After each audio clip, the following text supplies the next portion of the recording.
So today we're taking our BMW M2 down to one of the biggest names in suspension tuning in the UK, Suspension Secrets. Now if you're into performance cars or track driving, you've probably heard of these guys already. They specialise almost entirely in suspension geometry, chassis setup and handling performance. The company was founded by engineers who have a huge experience in motorsport backgrounds across all platforms. Now they don't just fit parts here and send the car out the door, they actually approach suspension the same way a race team would.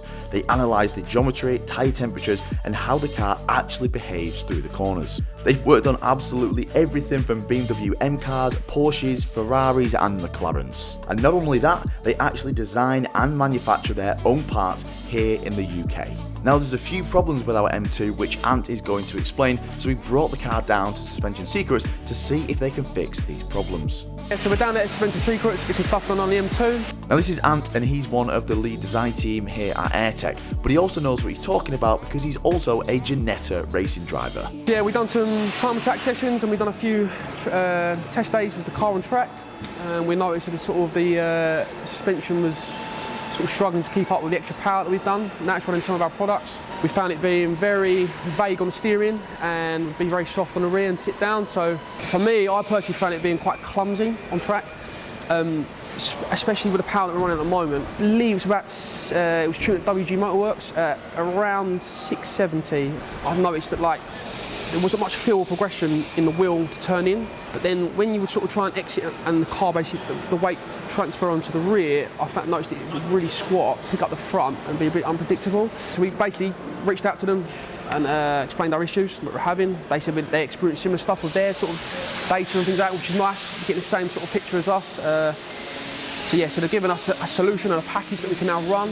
And this is that package or solution that Ant was talking about, and this is what Suspension Secrets have developed specifically for the issues that we are experiencing. So, while some of the guys here are starting to strip the M2 down and ready to install this, we're actually going to get Matt to come over and explain what these parts are and how they're going to help.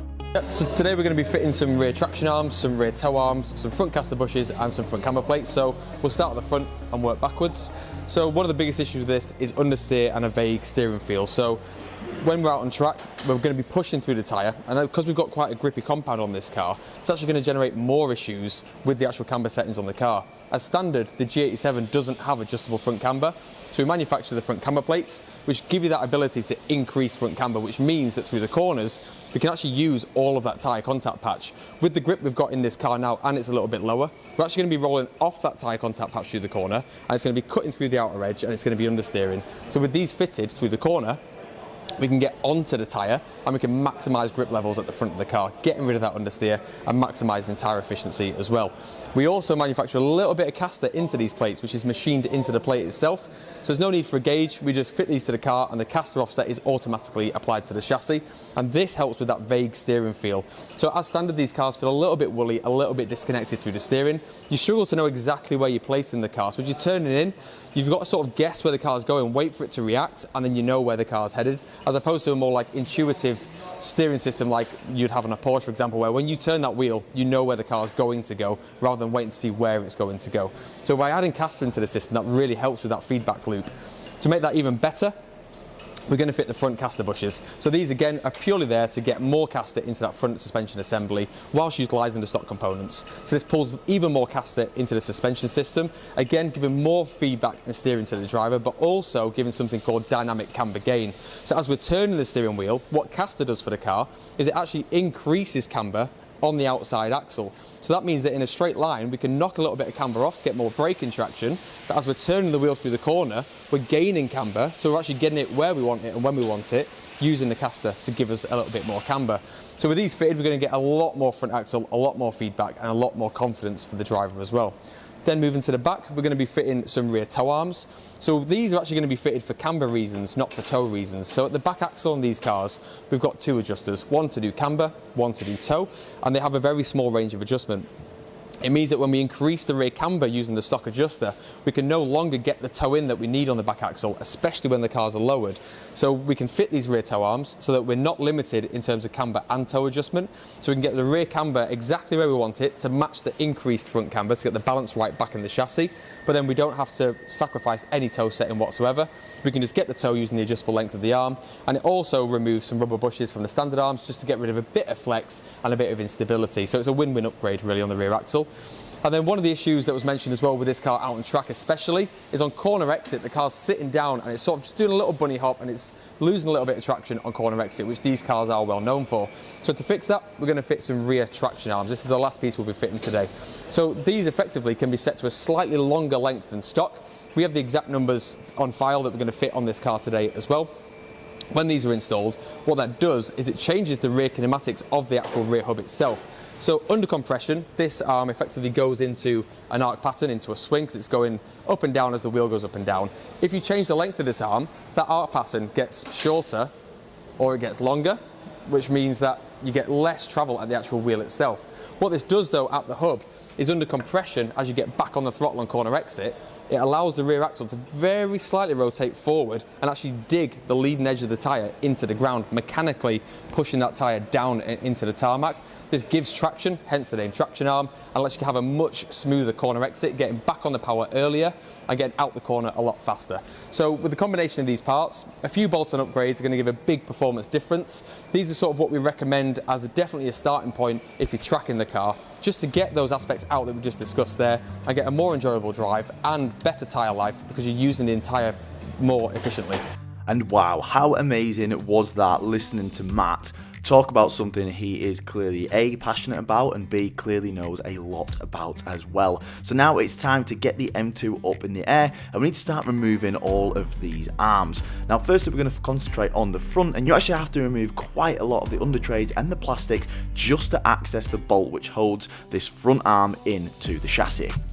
Now once this front arm is out, they're firstly going to press out the original rubber bushing, and then giving the arm a quick clean, they're actually going to press in the new solid caster adjusted bush that Suspension Secrets have designed and manufactured themselves. Now as all of that was happening on the front of the car, at the exact same time there was actually dismantling the rear of the car so we could actually replace those traction arms and those toe arms.